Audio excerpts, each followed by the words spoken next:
Olá, eu me chamo Gustavo e eu vou contar um pouquinho para vocês sobre como foi a criação do meu trabalho, que acaba sendo um dos critérios para aprovação na disciplina de Laboratório de Engenharia de Software, que é uma disciplina vinculada, né, à graduação da ESAB e corresponde à atividade que abrange os parâmetros operacionais e de projeto, né, e toda a documentação desse software, que lá na frente vai ser desenvolvido toda essa parte prática, né, que vem com a questão de codificação, banco de dados e o desenvolvimento desse projeto, tá? Então, o que eu pensei foi um sistema de controle de locação e empréstimos de jogos, porque, ao meu ver, é uma coisa que me interessa, é uma coisa que me agrada muito, né? E é muito comum as pessoas terem jogos do qual elas não utilizam mais e que elas querem repassar, elas querem alugar para outras pessoas que tenham interesse, né? E com isso também isso é uma oportunidade de ter uma troca financeira ou não, mas que outras pessoas também possam utilizar e gerar uma demanda, né, baseado nesse jogo que ou a pessoa não tem mais interesse em jogar, ou a pessoa já jogou o jogo e quer repassar para uma outra pessoa, enfim, por conta disso, tá? Na verdade, o objetivo do sistema é conectar pessoas que estão interessadas em locar ou deixar os jogos disponíveis para locação. Né? A gente tem como exemplos aí jogos de azar, jogos de tabuleiro, cartas, jogos de mídia física para consoles, tá?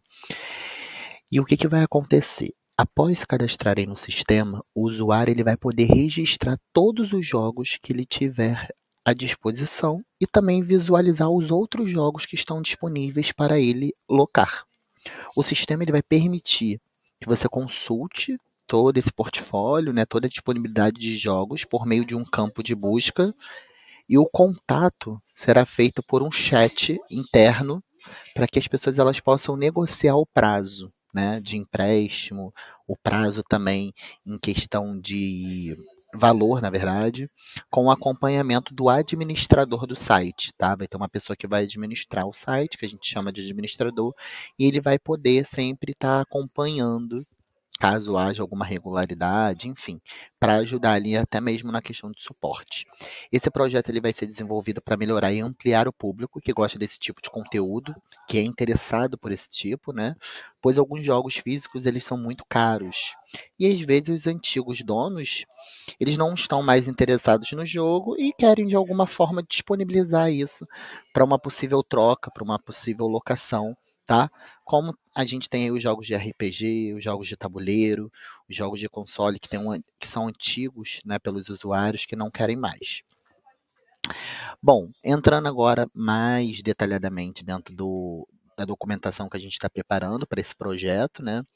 Os requisitos necessários são especificação dos requisitos, diagramas de caso de uso, descrição dos cenários de caso de uso, modelo conceitual, diagrama de entidade e relacionamento, diagrama de classes e diagrama de sequência e um mockupzinho do projeto.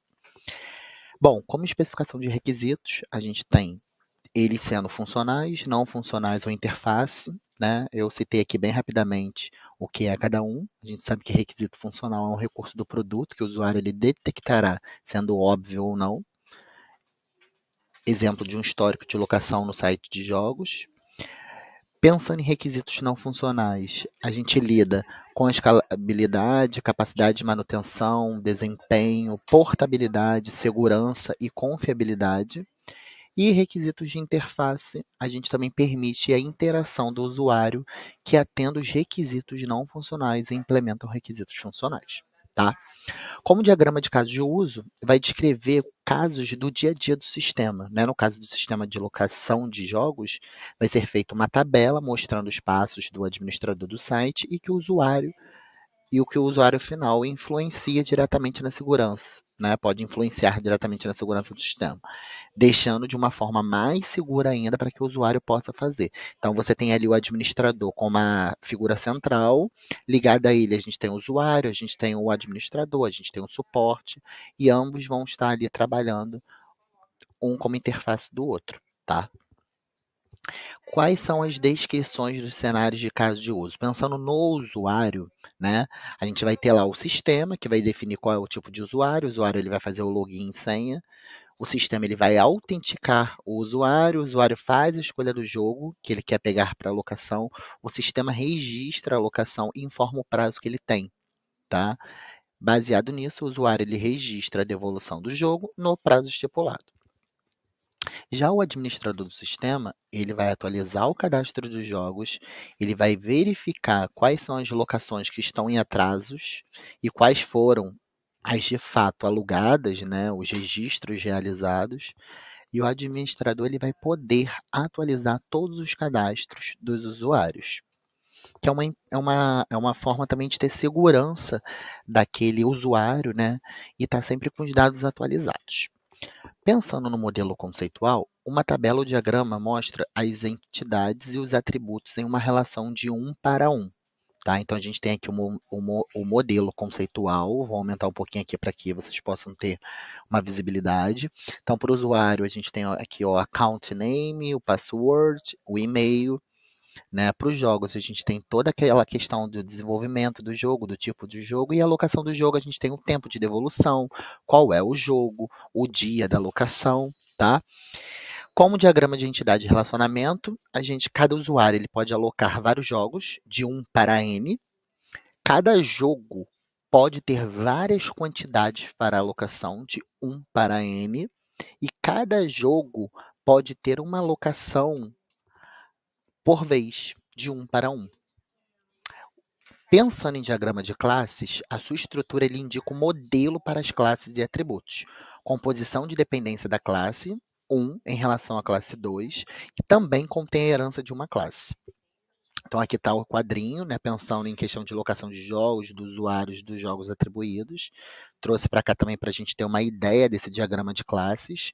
E pensando em diagrama de sequência, nesse diagrama a gente tem a interação das classes de administrador, tanto de operador de software, que são os sites de jogos e servidor, e o processo ele vai mostrar o cadastro de um novo usuário para o sistema, sendo feito pelo administrador, tá?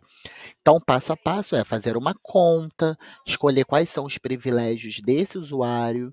O usuário ele faz o login, autentica as informações, confirma essa autenticação e depois salva os dados. Diagrama de sequência, trouxe aqui uma representação, né, exemplificando como que seria. Então, pensando em administrador, tem aquele que faz a conta, escolhe quais são os privilégios, faz o login, esse login ele pode autenticar e depois ele confirma essa autenticação e ele salva e armazena os dados, tá? Em paralelo ali do administrador, a gente tem o site dos jogos e o servidor.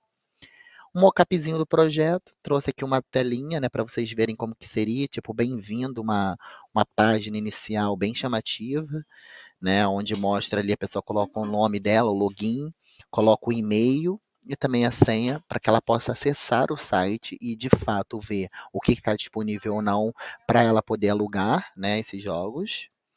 E é isso. Então, como monitoramento do projeto será utilizado para identificar e corrigir os problemas, avaliar o andamento de como está esse projeto e garantir que os objetivos estão sendo alcançados. Sendo importante lembrar que o monitoramento e o controle desse projeto é um processo contínuo e dinâmico, que requer melhorias, né, de um certo tempo ao outro, para que o desenvolvimento ele seja constante. Tá? Então, essa aqui é toda a documentação que a gente preparou para que, de fato, a gente possa desenvolver esse site da melhor forma possível. Tá bom? Espero que vocês gostem. E esse é o meu trabalho.